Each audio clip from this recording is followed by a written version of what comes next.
지난 월요일 저희 교회에서 노회가 열렸습니다. 동남부 여러 지역에서 흩어져 열심히 사역하시는 우리 목사님들께서 함께 오셔서 회의하고 또 교제하는 아주 유익한 시간이었는데요. 저에게 개인적으로 참 좋았던 시간은 함께 식사하는 저녁 식사 시간이었습니다. 3월 달에 이제 코로나가 시작되면서 저희 교회에서 친교를 나눈 지 벌써 오래됐죠. 비록 도시락으로 아주 간편하게 우리가 준비하긴 했지만 친교실에 자리를 준비하고 함께 앉아서 식사를 나누면서 모처럼 친교실에 사람들이 북적거리고 활기가 차는 모습이 저에게 참 감사한 시간이었습니다. 우리가 음식을 함께 나눌 때 마음이 가까워지고 또 서먹했던 관계가 친해지는 것을 우리가 여러 번 경험하게 됩니다. 이번에도 우리 목사님들, 제가 처음 뵈는 목사님들도 계시지만 함께 식사하면서 또 알아가는 그런 분들도 계셨고요. 서로에 대해서 더 가까워지는 그러한 계기가 되었습니다. 그렇지만 동시에 이 식사를 한다라고 하는 이 시간은 내가 어울릴 수 있는 그룹이 어딘가, 내가 낄 자리가 어딘가를 보여주는 그런 시간이기도 합니다. 여러분, 이번에도 저희가 노회 때 자리를 따로 지정하지 않았습니다만은 목회를 오랫동안 하셨던 선배 목사님들이 앉는 자리가 자연스럽게 형성되고 또 젊은 목사들이 또 앉는 자리가 자연스럽게 모아지고 또 EM 사역자들, 영어권 사역자들이 모이는 영어로 대화하는 그러한 자리가 자연스럽게 형성되는 모습을 보았습니다. 내가 어느 그룹에 속해 있는가, 내가 속해 있는 공동체가 어디인가 하는 것을 알 수 있는 제일 좋은 사인은 내가 어디서 밥을 먹을 수 있는가 하는 겁니다. 내가 끼어서 마음껏 편하게 밥을 먹을 수 있는 그 자리가 내가 속해 있는 공동체이죠. 그래서 우리말에도 함께 사는 가족을 일컫는 또 다른 말이 음식 식자, 먹을 식자에 입구자를 써서 식구라고 부릅니다. 함께 밥을 먹는 입, 그 입을 가진 사람들이 한 가족이다라고 하는 것이죠. 여러분, 오늘 본문에 보면 식사하는 장면으로 오늘 이야기가 시작됩니다. 14절 말씀 보시면 이렇게 오늘 내용이 시작하죠. 제가 한번 읽어보겠습니다. 식사할 때 보아스가 룻에게 이르되 이리로 와서 떡을 먹으며 내 떡 조각을 초에 찍으라 하므로 룻이 곡식 빼는 자 곁에 앉으니 그가 볶은 곡식을 주매 룻이 배불리 먹고 남았더라. 지난주의 내용에 이어서 계속 흘러가는 상황입니다. 룻은 지금 보아스의 밭에 처음 도착해서 그곳에서 열심히 일을 하고 있는 상황입니다. 보아스가 룻에게 여러 가지 호의를 베풀었죠. 내 밭에서 열심히 일해라. 그리고 안전하게 내가 지켜주겠다. 뿐만 아니라 일하다 지치면 물도 마음껏 마셔라. 소년들이 길어온 물 신경 쓰지 말고 마음껏 마셔라. 최선의 작업 환경을 보아스가 배려해 주었습니다. 그런데 룻을 향한 보아스의 친절이 거기서 멈추지 않습니다. 식사할 때가 되었을 때.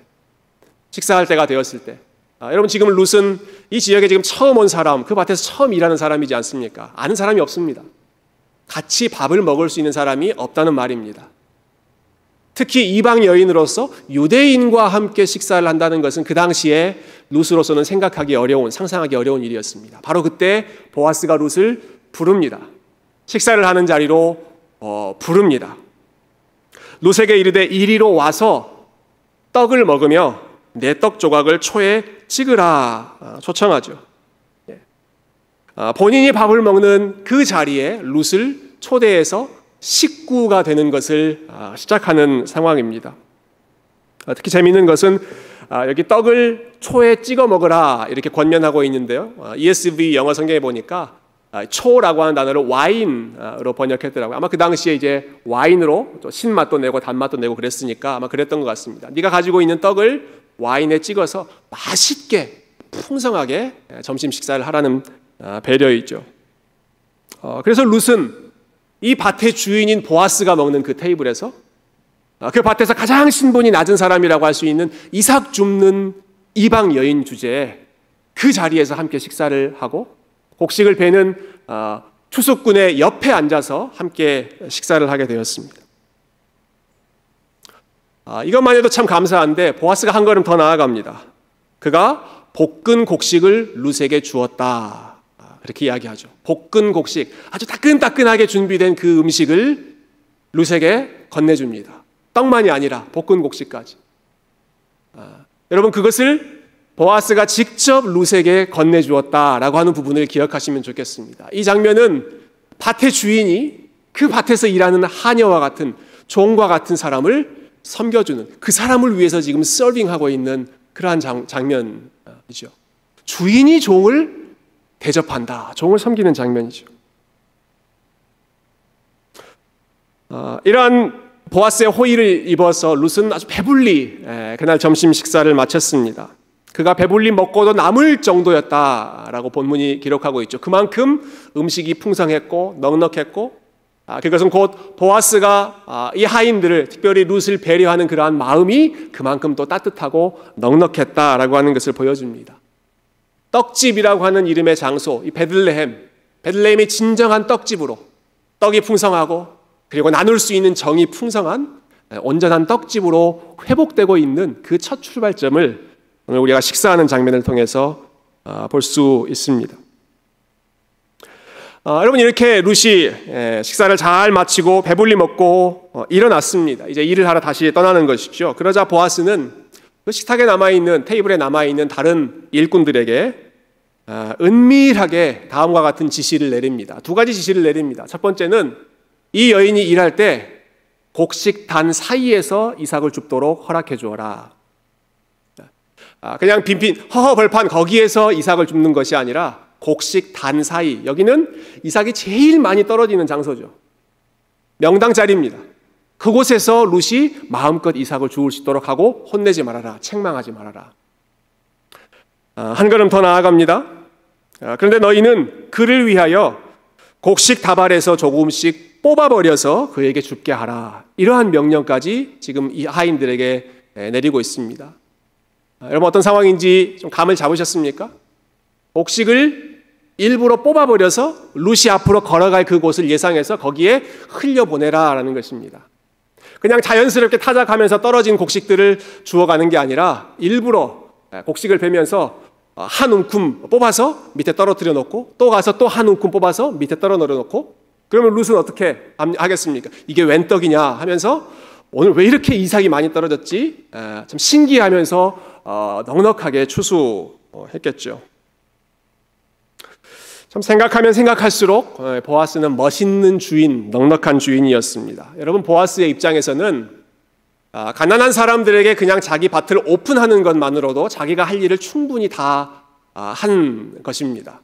특별히 이 사사시대에 사람들이 다 저마다 자기의 옳은 대로만 행하고 하나님 말씀에 순종하지 않던 이 시대에 가난한 자를 위해서 이삭 줍기를 허락해라 라고 하는 이 명령에 순종해서 가난한 자들을 배려하는 그러한 이삭 줍기만 허락해도 참 훌륭한 믿음의 모습인데, 보아스는 거기에 멈추지 않습니다. 단순히 율법의 규정을 지키는 것에 멈추지 않습니다. 거기서 한 걸음 더 나아갑니다. 율법의 핵심이라고 할 수 있는 내 이웃을 내 몸과 같이 사랑하라.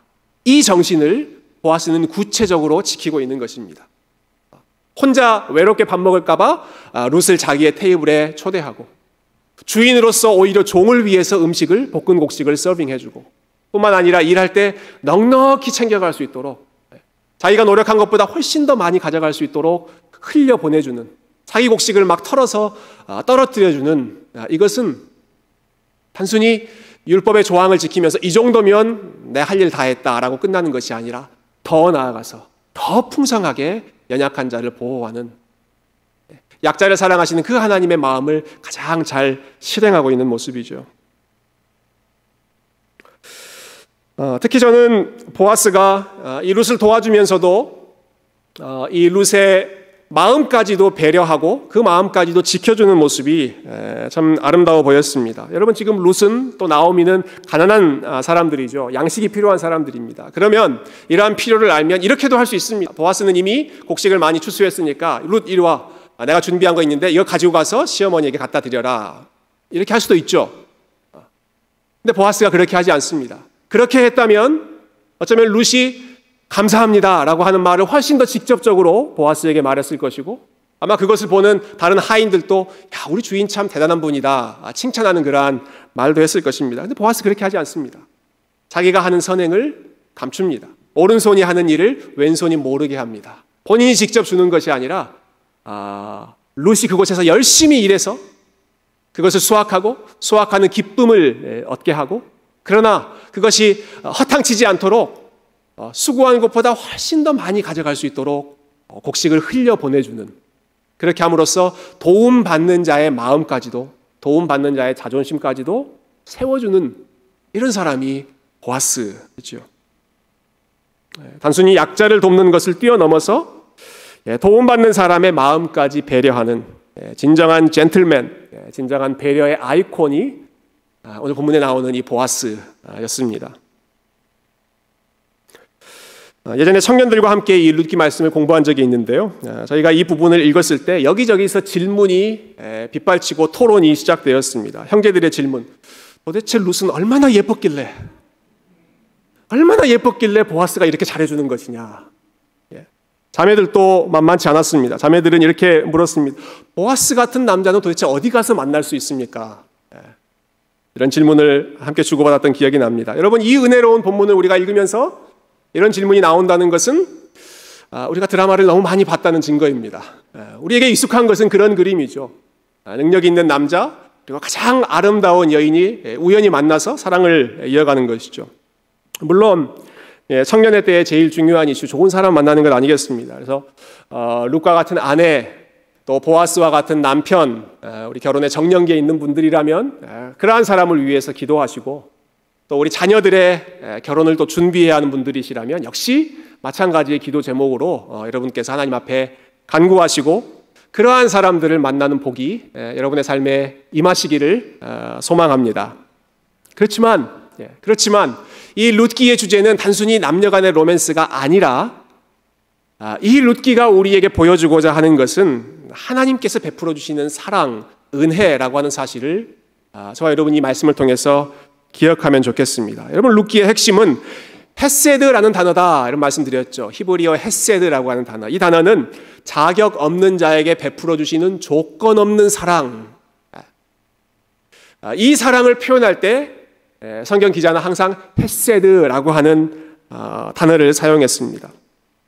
어떤 매력을 가지고 있어서, 어떤 능력이 있어서 베푸는 사랑이 아닙니다. 룻이 예뻐서, 혹은 룻이 그러한 사랑받을 만한 자격을 가지고 있어서 보아스가 친절을 베푼 것이 아닙니다. 당시 문화에서 룻은 보아스와 함께 한 자리에 있을 수 없는 신분의 사람이었습니다. 그런 위치였습니다. 그러나 그럼에도 불구하고 조건 없이, 아무런 이유 없이 그냥 룻에게 막 좋은 것을 베풀어 주시는, 퍼부어 주는 그러한 값없는 사랑이 보아스를 통해서 보여주는 하나님의 사랑이었던 것이죠. 우리 개혁주의 교회에서 우리 성경을 해석하고 성경을 읽을 때 중요하게 생각하는 원리가 있습니다. 그것은 성경은 성경으로 우리가 푼다. 그리고 모든 성경은 결국 예수 그리스도를 향하여 나아가는 그러한 과정 중에 있다. 이것이 아주 중요한 원리인데요. 여러분, 이 말씀을 통해서, 오늘 특별히 이 장면을 통해서 우리가 보아스에 대해서도 참 감탄하지만 진정한 보아스 되시는 예수 그리스도와 이 보아스의 모습을 함께 연결해서 이 말씀을 묵상했으면 좋겠습니다. 여러분, 베들레헴 출신의 보아스가 이방 여인 룻에게 큰 친절을 베풀었습니다. 마찬가지죠. 베들레헴 출신의 능력자이신 예수님께서 이방 여인 룻과 같은 신분에 있었던 죄인들에게, 자격 없는 자들에게 큰 사랑을 베풀어 주셨습니다. 사도 바울은 우리가 예수님을 알기 이전의 상태를 이렇게 표현했습니다. 너희가 그때에는 이스라엘 나라 밖의 사람이었고 하나님의 언약 밖에 있는 사람이었고 나그네였고 외인에 불과했다. 룻의 위치죠. 룻의 신분입니다. 이스라엘 나라 밖에, 하나님의 언약 밖에 있었던 외국인, 룻의 모습이고, 그리고 우리가 주님을 만나기 이전에 하나님을 알지 못했을 때 우리의 상황이 이와 같은 외국인의 모습이었습니다. 그런데 그랬던 우리에게 베들레헴의 진정한 능력자 되시는 예수님께서 나타나셔서 우리가 기대할 수 없었던 사랑, 받을 수 없는 그런 넘치는 사랑을 마구마구 쏟아 부어주시는 것입니다. 본인의 식탁에서 죄인들이 함께 식사하며 교제할 수 있는 그러한 자리로 주님께서 초대해 주시죠. 여러분, 예수님께서 이 땅에 계실 때 바리새인들이, 종교 지도자들이 제일 많이 비난했던 게 무엇인지 아십니까? 예수님은 먹기를 탐하는 사람이다. 저 사람은 세리와 창기와 죄인들과 함께 먹으면서도 부끄러움을 모른다. 이것이 예수님에 대한 비난이었습니다. 그 정도로 예수님은 함께 어울려서 먹는 것을 좋아하셨고 특별히 소외된 사람들을 자기의 테이블에 초대하셨던 분이시죠. 예수님의 말씀을 기억합니다. 볼지어다 내가 문 밖에 서서 두드리노니 누구든지 문을 열면 내가 들어가 그와 더불어 먹고 그는 나와 더불어 먹으리라. 예수님의 간절한 소망입니다. 내가 너와 함께 먹기를 원하고 너희가 나와 함께 먹기를 원한다. 그만큼 우리를 한 테이블에 데리고 가기를 원하시는 분이시죠. 특별히 이 식사 자리에서 룻을 위해 정성껏 음식을 섬겼던 이 보아스의 모습은 또 어떻습니까? 역시 제자들과 함께 식사하던 그 자리에서 제자들을 섬기기 위해 그 자리에서 일어나 무릎을 꿇고 제자들의 발을 씻어주시며 주인이 종을 섬겨주셨던 그 예수님의 겸손한 모습을 연상시키지 않습니까? 여러분, 오늘 본문에서 보여주는 이 점심 식사 장면은 복음 안에서 회복된 진정한 하나님 나라의 모습을 우리에게 보여주고 있습니다. 생각해 보십시오. 유대인이 이방 여인과 함께 식사를 합니다. 주인이 종에게 음식을 제공합니다. 남자가 여자를 섬깁니다. 부자가 가난한 자를 섬깁니다. 베들레헴의 인사이더라고 할 수 있는 이 보아스, 베들레헴의 능력자인 보아스가 그 지역에 처음 온 아웃사이더, 이방 여인 룻에게 마음껏 친절을 베풀고 있습니다. 강자가 약자를 섬기는 모습, 이것은 사랑받을 자격 없는 죄인, 가장 연약한 위치에 있던 우리에게 가장 좋은 것 아낌없이 나누어 주시며 풍성한 사랑을 베풀어 주셨던 진정한 강자, 진정한 보아스인 우리 예수 그리스도의 모습을 보여주는 예고편이고 또 그 예수님과 함께 나누는 그 만찬을 미리 보여주는 축소판이라고 할 수 있습니다. 저는 특히 이 본문을 묵상하면서 특히 룻이 이 떡을 배불리 먹고 남겼다라고 하는 이 부분이 좀 주목이 되었습니다. 이 부분을 읽을 때 문득 스쳐가는 생각이 하나 있었습니다. 여러분, 이때는 지금 보리를 추수하는 시즌입니다. 보리 추수하고 있는 시즌입니다. 그러면 이 사람들이 먹었던 떡은 무슨 떡일까요? 네, 1번 인절미, 2번 송편, 3번 보리떡. 몇 번입니까? 3번 보리떡입니다. 보리떡. 보리 추수에 먹었던 떡은 보리떡이겠죠. 보리떡 하면 우리 생각나는 장면이 있지 않습니까? 보리떡을 먹고 배불리 남겼던 장면이 있지 않습니까? 예수님께서 배불렀던 무리들을 불쌍히 여기시며 그들에게 보리떡 5개, 물고기 2마리로 마음껏 배불리 12광줄이 남길 정도로 풍성하게 채워주셨던, 먹여주셨던 그 오병이어의 사건, 그 오병이어의 잔치가 오늘 보아스와 룻이 먹었던 그 잔치와 연결되는 부분이죠. 5,000명이나 되는 백성들을 배불리 먹이시고 나서, 그런데 예수님께서 하셨던 말씀이 있습니다. 그들을 먹이시는 것이 목적이 아니었습니다. 그들을 먹이고 나서 예수님이 이렇게 말씀하시죠. 예수께서 이르시되 나는 생명의 떡이니, 나는 하늘로서 내려온 생명의 떡이니 내게 오는 자는 결코 줄이지 아니할 것이요 나를 믿는 자는 영원히 목마르지 아니하리라. 예수님께서 떡을 베풀어 주셨던 이유는 내가 생명의 떡이다, 하늘로서 내려온 산떡이다 라고 하는 말씀을 가르쳐 주시기 위해서였습니다. 그 말씀을 선포하시기 위해서였습니다. 너희 이 떡을 먹으면서 나를 생각해라. 내가 진짜 너희의 삶을 배불리 채워줄 수 있는 생명의 떡이라는 것을 생각해라. 여러분, 예수님께서 저와 여러분의 생명의 떡이라는 사실을 믿으시기 바랍니다. 여러분, 특별히 예수님께서 제자들과 마지막 나누는 그 만찬의 자리에서 자신의 살과 피를 그들에게 내어주시면서 하셨던 말씀 기억하시죠? 이것은 나의 몸이니 받아 먹으라. 이것은 너희를 위하여 흘리는 나의 피니 받아 마시라 말씀하셨습니다. 친히 성찬을 제정해 주시면서 떡은 그분의 몸을, 잔은 그분의 피를 상징하며 그분을 믿음으로 먹고 마시며 그분을 의지하며 사는 것이, 내 힘은 오직 예수 그리스도에게만 있다는 것을 믿음으로 고백하며 사는 것이 성찬을 대하며 그리고 그 성찬의 은혜를 누리며 사는 삶이다 말씀하신 것이죠. 여러분, 오늘 본문에서 룻은 떡을 와인에 찍어서 먹습니다. 참 재미있는 장면이죠.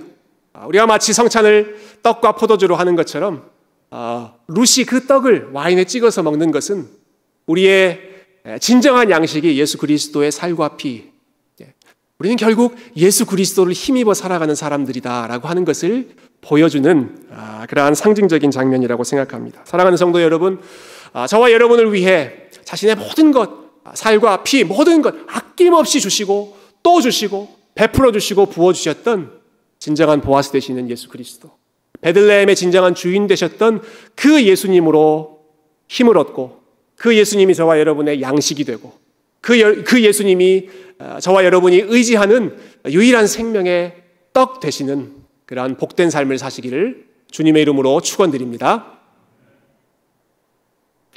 자, 이렇게 보아스로부터 큰 은혜를 룻이 입었습니다.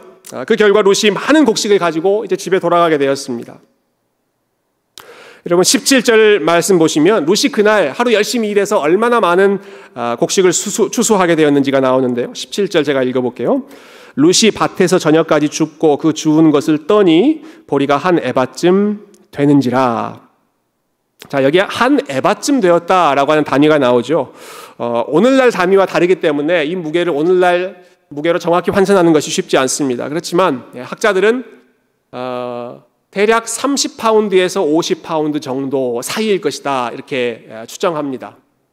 우리가 그냥 한 절반 정도 평균 잡아서 한 40파운드 정도였을 거다 이렇게 한번 생각해 보면 좋겠습니다. 당시에 밭에서 곡식을 베는 남자 일꾼들, 정식 일꾼들이 하루 열심히 일하면 2파운드에서 3파운드 정도의 곡식을 가지고 집에 갔습니다. 그게 하루의 일당이었습니다. 근데 지금 룻은 40파운드를 가지고 갑니다. 15일에서 20일 정도 열심히 일해야 가지고 갈 수 있는 그 양을 하루 만에 가지고 가는 것이죠. 여러분, 이것을 통해서 우리가 알 수 있는 사실이 두 가지 있는데, 하나는 정말 보아스가 엄청난 호의를 룻에게 베풀어 주었구나, 곡식 많이도 떨어 주었구나 하는 걸 알 수 있죠. 보아스의 그 넉넉한 마음이 여실히 느껴집니다. 또 다른 한 가지는 룻은 40파운드를 메고 집에 갈 수 있는 여인이었다. 맞습니까?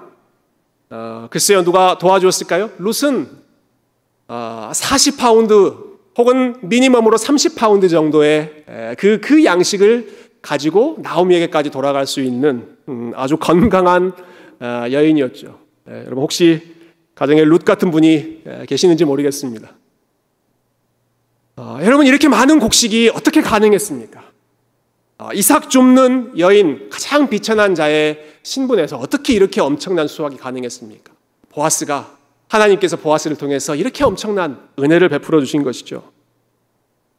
이렇게 많은 곡식을 가지고 갔을 때 뿐만 아니라 본인이 점심때 보아스의 테이블에서 함께 먹었던 그 음식을 가지고 시어머니에게 가지고 갔을 때 그 모습을 보고 나오미는 눈이 휘둥그레질 정도로 깜짝 놀랍니다. 기대할 수 없었던 일이기 때문에 그렇습니다. 아마도 나오미는 룻이 떠난 후에 하루 종일 룻 걱정을 했을 것입니다. 베들레헴 지리도 잘 모르는데 어디 가서 제대로 일을 할 수 있을까 걱정도 했을 것이고, 혹시 일하다가 이상한 사람들에게 해코지를 당하지는 않았을까, 그러한 걱정도 했겠죠. 노심초사했을 것입니다. 그런데 문을 열고 룻이 들어오는데 저녁에 엄청난 양의 30파운드, 40파운드 되는 그 보리를 어깨에 메고 집 안으로 들어오는 모습을 봤으니, 여러분, 나오미가 얼마나 깜짝 놀라고 또 얼마나 기쁜 상황이었겠습니까? 그래서 놀라서 묻죠. 룻에게 묻는 내용이 19절에 나옵니다. 19절 보시면 시어머니가 그에게 이르되 오늘 어디서 주웠느냐, 어디서 일을 하였느냐, 똑같은 질문을 두 번 반복하고 있죠. 도대체 어디에서 일했길래 이렇게 많이 가지고 왔느냐 하는 것이죠. 겨우 하루 먹을 것 정도만 가지고 와도 지금 감지덕지한 상황인데, 두 사람이 한 달 정도 먹을 수 있는 그러한 양식을 하루 만에 가지고 왔으니 놀라지 않을 수가 없는, 흥분하지 않을 수가 없는 상황입니다. 도대체 누구의 밭에서 일했느냐, 너를 돌봐준 그 밭 주인에게 복이 있기를 원한다. 그 사람을 축복하죠. 룻이 대답합니다. 오늘 제가 일했던 밭의 주인은 보아스라는 사람입니다. 보아스입니다.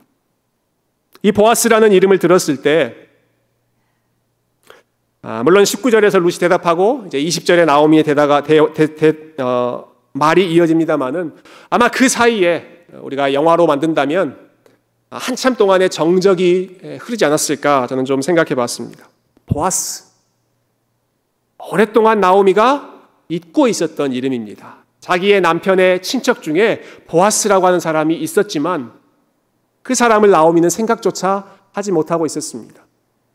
그런데 룻이 보아스의 밭에서 일했습니다 라고 했을 때 비로소 그 보아스라는 이름이 나오미의 마음 가운데 다시 생각나는 것이죠. 그동안 너무나 큰 시련을 겪었기 때문에 자신은 아무것도 남지 않은 텅 비어있는 빈털터리와 같은 삶이라고 생각했는데 여전히 내 삶에 은혜를 베풀어 줄 수 있는 우리의 가족이 있구나. 보아스가 있구나. 그래, 베들레헴 땅에 보아스가 있었지. 그 사람이라면 우리가 잃어버린 기업을 다시 회복해 줄 수 있는 능력과 성품이 있는 사람이지. 나오미의 마음에 새로운 소망이 싹트기 시작한 것이죠. 여러분, 이때 나오미가 어떻게 고백하는지 우리 20절 말씀을 마지막으로 한번 같이 읽어보면 좋겠습니다. 20절 읽어볼까요? 시작. 나오미가 자기 며느리에게 이르되 그가 여호와로부터 복 받기를 원하노라. 그가 살아있는 자와 죽은 자에게 은혜 베풀기를 그치지 아니하도다 하고 나오미가 또 그에게 이르되 그 사람은 우리와 가까우니 우리 기업을 물을 자 중에 하나이니라 하니라. 여러분, 나오미의 입에서 또다시 축복의 말이 나오죠. 그가 여호와로부터 복 받기를 원하노라. 두 번이나 그 일을 도와준 사람에게 복을 선포합니다. 이것은 이전에 나오미가 보였던 모습, 이전에 나오미가 했던 말과는 정반대의 모습입니다. 여러분, 나오미가 베들레헴 땅에 도착했을 때 비록 그가 하나님의 은혜를 사모하는 마음으로 고향으로 돌아오긴 했지만 그의 마음이 너무나 씁쓸하고 너무나 괴로워서 자기를 반기는 사람들에게 이렇게 말했습니다. 나를 나오미라고 부르지 마십시오. 나오미는 기쁨이라고 하는 뜻이잖아요. 나를 나오미라고 부르지 마십시오. 나를 마라라고 부르십시오. 씁쓸하다라고 하는 뜻으로 내 이름을 부르십시오. 내가 떠날 때는 가득하게 떠났지만 보십시오. 내가 빈털터리가 돼서 오지 않았습니까? 내 삶이 이렇게 텅 비어버렸는데 어떻게 내가 나오미라고 불릴 수 있겠습니까? 나오미가 아닙니다. 자기를 부인하며 마음도 쓰디쓰고 그 마음에서 흘러나오는 말도 아주 쓰디쓰고 괴로운 말이 흘러나왔습니다. 그랬던 나오미의 입에 여러분 오늘 본문에서는 축복의 언어가 회복됩니다. 한 번도 아니고 두 번이나. 너를 돌본 그 밭 주인에게 복이 있기를 원한다. 하나님께서 이 보아스에게 복을 주시기를 원한다. 다른 사람을 축복할 수 있는 마음의 힘이 지금 나오미의 삶에서 회복되고 있는 것이죠. 뿐만 아니라 우리의 삶이 보아스의 호의를 통해서 보아스 그 사람이라면 우리가 다시 회복될 수 있겠구나. 미래를 꿈꿀 수 있는 마음의 새로운 생명의 싹이 트게 된 것입니다. 그럼 무엇보다도 나오미는 지금 이 상황을 통해서 그가 다시 한번 확인하게 된 것이 있습니다. 그것은 내가 은혜 받는 자이다라고 하는 사실입니다. 나오미 본인이 은혜 받은 자이다라고 하는 사실을 나오미가 확인합니다. 조금 전에 읽었던 20절 중반에 그가 살아있는 자와 죽은 자에게 은혜 베풀기를 그치지 아니하였다 이런 말씀이 있죠. 여기 나오는 은혜가 헤세드, 정확히 헤세드라고 하는 단어인데요. 그가 우리에게 죽은 우리 가족들뿐만이 아니라 살아있는 나에게도 헤세드를 베풀어 주었다. 나는 은혜를 받는 사람이다. 은혜가 사라진 것이 아니라 내 삶에 여전히 하나님께서 돌보시는 그 은혜가 있다. 이것을 나오미가 확인하는 것이죠. 특히 여기 그가 헤세드를 베풀었다라고 하는 이 주어 그라고 하는 단어가 한편으로는 보아스를 의미할 수도 있고 또 다른 한편으로는 하나님을 의미할 수도 있는 아주 모호한 주어입니다. 저는 이것이 오히려 우리에게 유익한 그러한 모호함이라고 생각합니다. 이 일은 하나님께서 하신 일인 동시에 또 보아스를 통해서 베풀어 주신 헤세드이기 때문에 이 그가 누구냐? 하나님과 보아스 둘 다 하나님께서 보아스를 통해서 베풀어 주신 은혜가 지금 나오미가 경험하고 있는 은혜인 것이죠. 여러분, 나오미의 마음이 회복되고 있습니다. 그의 마음속에 새로운 소망이 시작되고요. 그의 입술에서 다른 사람을 축복하고 감사를 표현할 수 있는 축복의 언어가 쏟아져 나오기 시작합니다. 그렇게 된 계기는 나에게 하나님께서 은혜를 베풀어 주셨다. 내가 은혜 받는 사람이다 라고 하는 사실을 다시 기억했기 때문입니다.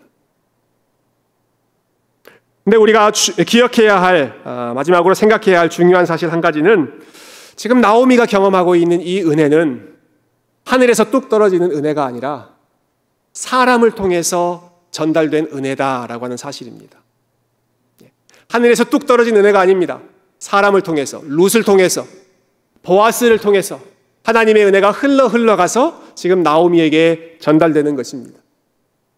무너져 있는 삶을 하나님께서 회복시키실 때, 나오미의 삶을 회복시키실 때 하나님께서 갑자기 꿈속에 나타나셔서 나오미야 내가 너를 사랑한다 이렇게 말씀하심으로써 회복하시는 것이 아니라 오늘 하늘에서 만나를 떨어뜨려 주셔서 그가 먹을 수 있도록 하신 것이 아니라 룻의 헌신을 통해서 그리고 보아스의 배려를 통해서 나오미의 삶이 하나님의 은혜를 경험하게 된 것이죠.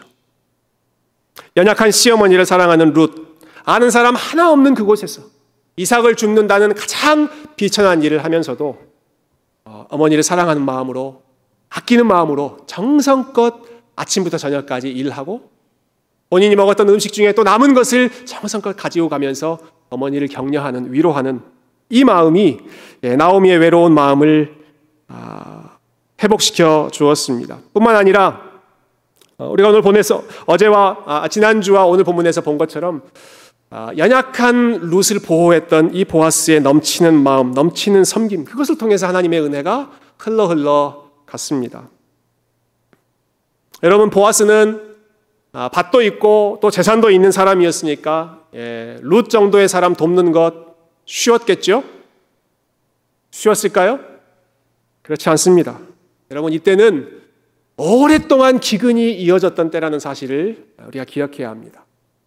오랫동안 베들레헴 땅에 기근이 있어서 베들레헴에 살던 사람들도 다른 지역으로 이주했던 그러한 시기. 그러나 그 오랜 기간이 끝나고 이제 겨우 다시 보리 추수를 할 수 있는 그런 상황이 되었습니다.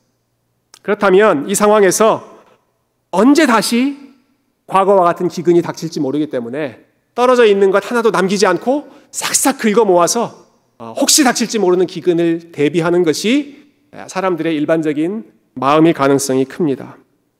이런 상황에서는 하나님께서 말씀하신 대로 율법 순종해서 가난한 사람들에게 밭을 오픈한 것만으로도 엄청나게 큰 믿음의 모습이었을 것입니다. 그런데 보아스가 거기서 멈추지 않죠. 연약한 자의 마음을 헤아리고 그냥 주워가는 정도가 아니라 자기의 곡식을 털어서 흘려보낼 정도로 넘치는 배려, 넘치는 헤세드를 허락해 주고 있습니다. 그렇게 할 수 있었던 이유는 저는 보아스가 하나님을 알고 하나님을 믿는 사람이었기 때문이었다 생각합니다. 이렇게 내가 넉넉히 나누어 주어도 내 것을 다 가지지 않고 가난한 사람들에게 허락해 주어도 하나님께서 내 기업을 지켜주시고 하나님께서 내 산업을 지켜주시고 내 삶을 하나님께서 채워주실 것이다. 그 믿음이 있었기 때문에 마음껏 가져가라고 배려할 수 있었겠죠. 뿐만 아니라 하나님이 어떤 분이신가? 하나님은 연약한 자를 사랑하시고 고아를 사랑하시고 과부를 사랑하시고 나그네를 사랑하시는 그 하나님의 마음을 알았기 때문에 그 하나님의 헤세드를 아는 사람으로서 그 역시도 룻에게 이 하나님의 값없는 은혜를 베풀어주고 그리고 그 마음이 나오미에게까지 전달되어서 바닥에 주저앉았던 나오미의 삶이 하나씩 회복될 수 있는 은혜의 통로, 축복의 통로가 되었다는 사실. 오늘 이 본문을 통해서 하나님께서 우리에게 주시는 귀한 교훈입니다. 우리가 말씀을 정리하면서 우리 스스로에게 한번 질문했으면 좋겠습니다. 여러분, 저와 여러분이 사랑하며 섬겨야 할 룻, 우리가 섬겨야 할 나오미는 어떤 사람입니까? 하나님께서 나에게 베풀어 주신 은혜를 흘려보내야 할 사람, 내가 하나님의 헤세드를 흘려보내줘야 할 사람은 누구입니까? 우리가 하나님의 은혜를 사람들에게 흘려보내기 위해서 먼저 해야 할 것, 그것은 참된 보아스 되시는 예수님을 바라보는 것입니다. 내가 그 예수님으로부터 사랑받는 자이고 나오미가 하나님으로부터 그 풍성한 헤세드를 계속해서 공급받는 자였던 것처럼, 룻이 그러한 위치에 있었던 것처럼 저와 여러분이 룻의 자리에서, 나오미의 자리에서 하나님의 값없는 사랑을 받았고 보아스에 넘치는 그러한 헤세드를 경험하고 있다는 사실을 기억하고 우리 예수 그리스도를 바라보는 일, 여러분 무엇보다 먼저 믿음으로 주님 앞에 나아가시기를 소망합니다. 우리의 상황이 아무리 어둡고 또 우리의 모습이 아무리 연약하다고 할지라도 그 모습을 불쌍히 여기시고 사랑하시는, 어느 정도 적당히 사랑하고 끝나는 사랑이 아니라 끝까지 포기하지 않고 끝까지 책임져 주시는 그 보아스의 사랑, 그 예수 그리스도의 사랑을 기억하시고 예수님을 예배하시고 예수님을 찬양하시고 그리고 그 예수님과 동행하며 걸어가는 복된 삶이 되시기를 소망합니다. 뿐만 아니라 여러분이 보아스로 살아가시기를 축복합니다. 하나님의 은혜가 필요한 사람, 하나님의 사랑이 필요한 사람, 하나님의 위로가 필요한 사람에게 주님께서 나에게 주셨던 그 복, 나에게 주셨던 그 마음을 흘러보내고 그 사람 손 붙잡아주고 그 사람을 위해서 기도해주고 그 사람과 함께 식사를 해주고 그 사람에게 음식을 제공하고 내 마음을 전달해 줄 수 있는 그러한 보아스의 넉넉한 마음, 하나님께서 저와 여러분을 이와 같은 보아스로 룻과 나오미를 회복시키시는 은혜의 도구, 축복의 통로, 위로의 통로로 사용해 주시기를, 이번 한 주도 저와 여러분이 그와 같은 삶을 걸어갈 수 있기를 주님의 이름으로 축원드립니다. 함께 기도하겠습니다.